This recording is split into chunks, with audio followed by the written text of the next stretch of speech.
Čau! Tole bo čist drugačen video, kot bi mogel biti.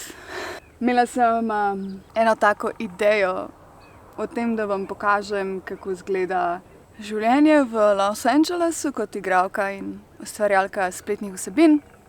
No, teden se je sicer začel takole. Tule v tej soseski sem, ne? Tule vozim med multimilijonskimi hišami. Jaz pa Prius. Zdaj grem pa lahko domov počivati, preden se mi začne naslednji teden 4 dni intenzivnega snemanja. In potem se je vse obrnilo v to. Pa začnimo na začetku.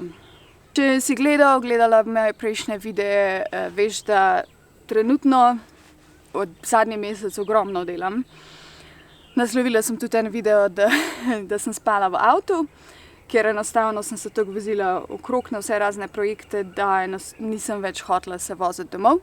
In potem najslabši timing za to stvar je trenutno zdaj avto, ki sicer ni bil moj, sem ga pa vzdrževala, pa skrbela zanj, pa tankala, pa to, pa si ga sposojala, pa malo dodala denarja mesečno za izposojo. Je po vsej verjetnosti konec z njim. Intermezzo, voda vre. Ne moreš verjeti, imam še vedno nekaj Barcafe kavice, ki sem si jo samo prenesla iz Slovenije. Ups, to pa je malo preveč. Mami bi bila ponosna name.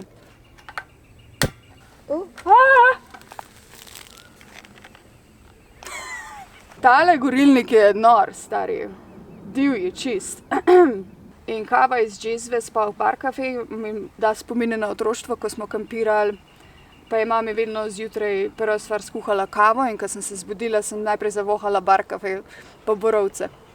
Tako da zdaj imam flashbacks, ne. Ja, sej sama si je kriva. Peljala me je kampirati, peljala me je smučati, peljala me je v hribe. Zdaj je pa čuden, da sem skozi zunaj pa v gorah, pa samo okoli skačem, pa kampirati hodim. Ja, mami, si me tako naredila. Ja, žešna. Danes je ponedeljek. Jaz bi mogla biti trenutno na snemanju. 4-dnevnem snemanju. Kar naj bi bil en moj največji projekt do zdaj. In to bi bil že 5. teden zapored, ko bi vozila okrog 1600 do 2500 kilometrov. Jaz sem prišla včeraj s snemanja domov, ustavila sem se 5-krat, šla sem olje zamenjati, šla sem natankat, da bom imela za danes bencina, da se ne rabim ustavljati.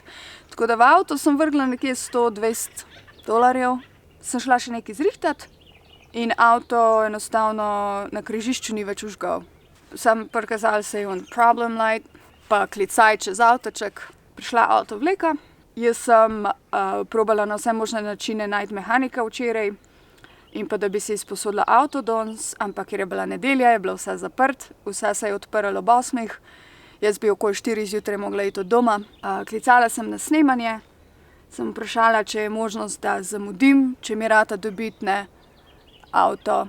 In pač so mi rekli, naj jih obvestim in čez 1 uro sem jim pač poslala sliko avtovleke in so mi napisali, da jim zelo žal, ampak pač enostavno si ne morejo privoščiti take rizike in so me zamenjali. Ampak brez avta kle ne moreš. Zaradi tega, ker vse produkcije, zadnje čase ne vem, če snemam kakšno stvar sploh v Los Angelesu. Vse produkcije so tako Bogu za leđima, ko res noben avtobus, noben vlak ne peljeta. Pač res nujno rabiš avto. Vse produkcije zdaj pišejo v te avdicije must have reliable transportation. Moraš imeti zanesljiv prevoz. Opozarjajo ljudi, da ko hodijo z javnim prevozom na snemanja, naj se ne prijavljajo. Zaradi tega, ker ta snemanja so ponavadi toliko daleč. To snemanje, ki sem jaz včeraj šla, jaz mislim, da je tako prvi bus nekje 3 ure hoje. In čisto vse produkcije se selijo res toliko, kar nekam med neke doline in kotline se pol moram voziti 2-3 ure. Zaradi tega, ker je Los Angeles za produkcijo toliko postal drag, da se vsi selijo ali v Evropo, druga alternativa je pa to, da grejo, ne vem, tam, kjer je populacija 55 ljudi, zato ker pač najem zemlje za par dni ali tednov je cenej, kakor snemati v studiu. Bila sem zdaj nazadnje na snemanju, ko na njivi postavili celo mesto. postaviti fake mesto je trenutno cenej, kakor snemati v studiu v Los Angelesu. Mislim, džezva je, kava je. In brez avta sem pač ob svoj glavni prihodek, ne? Ker to je konec koncev še vedno moj glavni prihodek, kljub temu, da imam YouTube, pa Twitch, pa Coffee, pa merch, pa ne vem kaj še vse. Štukam prihodke, ampak to je trenutno moj glavni. Saj je itak skrajni čas, da kupim svoj avto, ne, da si neham sposojati, ker to je tudi pola rizika. Ne, pa tudi na koncu plačujem, pa vzdržujem avto, ker ni moj. In nimam besede, kaj se zgodi z njim, kako izgleda itd. Včeraj sem tako res imela manjšo krizo, zato ker ta projekt mi je res ogromno pomenil. Ampak zdaj, ko sem se naspala, pismo, če so me tako hitro zamenjali, pol to ni to. Ne? Moj največji dosežek bo, ko me bojo toliko videli v projektu, da me bojo hoteli imeti, a veš, da bojo poskrbeli za to, da sem tam, ne da me v eni uri zamenjajo. In to je del te filmske industrije, tako res, pač moraš ego čistiti na stran, zato ker stvari niso osebne. Jej, sonce vzhaja. Show must go on. Oni imajo kle milijone vložele noter. Seveda, da ne bojo zdaj dali vse na pauzo zaradi mene. Če me lahko hitro zamenjajo, me bojo. Ampak ni nič osebnega. Kle je denar vložen in pač logično, ko pogledaš, vse te stvari veš. Ampak še vsem pa ni fin občutek. Ampak vse je za nekaj dobrega, ne. Zdaj včeraj nisem mogla videti, zakaj hudiče bi bilo to vse dobro, ne. Pač konec koncev sem tudi ob konkreten denar, ker ne bom mogla zdaj en teden na te projekte iti. In sem res razmišljala, kaj je fora tega, kako je to lahko sploh, kaj bi bilo lahko sploh dobro tukaj, to se vse zdaj podira, moj life se podira. Naslednji teden, sicer timing, kot sem rekla, najslabši, za naslednji teden imam planiran road trip za svoj rojstni dan.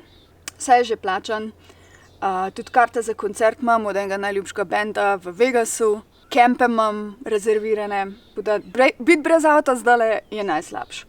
Veliko snemanje imam naslednji teden, v torek, tako da zdaj imam v bistvu en teden, da najdem avto, ali sposoja, ali pa nakup. In sem gotovila, da mogoče to, kar delam zdaj trenutno, da to je znak iz tam gor, moram se malo ustaviti, vsaj za en teden. Zdaj razumem, zakaj je bilo to dobro, ja. Še ena stvar se je zgodila v soboto, skoraj sem bila del verižnega trčenja. 100 km/h sem skoraj preletela v avto pred sabo, ki je skoraj preletel v avto pred njega, ki je skoraj preletel v avto pred njega in potem 5 avtov za mano je skoraj preletel vame. Tak je bil kaos na avtocesti je bilo to. In tako je to življenje. Kakor sem rekla, hodila sem vam pokazati snemanja, kako to izgleda, kostumografijo, kako sedim v make-up stolu. Nekdo tam gor ali pa tam dol je imel drugačne načrte zame. Po vsej verjetnosti so bili to boljši načrti, zato ker tole sem pogrešala. Zdaj sem se odločila letos, da bom bolj odkrito pač pokazala stvari, da stvari niso linearne, ne. Življenje je takole, ne.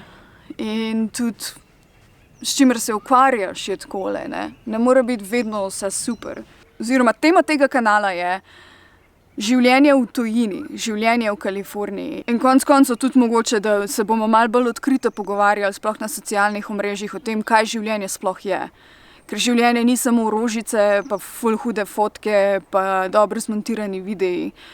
Življenje je kaos in zaradi tega je to dobra izkušnja. Biti človek, biti oseba z razumom in pametjo in srcem in razmišljanjem je najboljša stvar na svetu. Najbolj kruta na svetu, ampak tudi najboljša. Pač živeti, meni je nerealno, da obstajam, ne. In videti vse, kar je okoli mene. Ne veš, kaj te čaka in kakorkoli planiraš, še vse ne boš imel kontrole nad ničimer. Dokler ne prepustiš te kontrole, boš vedno v mukah in vedno boš žalosten in nikoli ti ne bo nič šlo in bal se boš in imel toliko enih ovir, sam sebe boš ovira. Vedno si rečem tako, nekdo je Z zadnjimi vzdihljaji si želi, da bi imel več časa. Nekdo v bolnici leži, pa samo sanja o tem, da bi imel opcijo piti kavo v naravi. Vedno je nekdo na planetu, ki bi želel imeti tvoje življenje. In tega se moraš zavedati čist vsak dan. Da vsaka stvar, to kakor je slaba, pa to kakor je ovir, pa kakorkoli se ti podrejo načrti, je del življenja. Okej. Zdaj pa to je res to za ta video. Ta video je bil ampak tako je. Z veseljem bi vam pokazala snemanje. Lahko vam pa pokažem to lepo rastlino in kavo. Tako.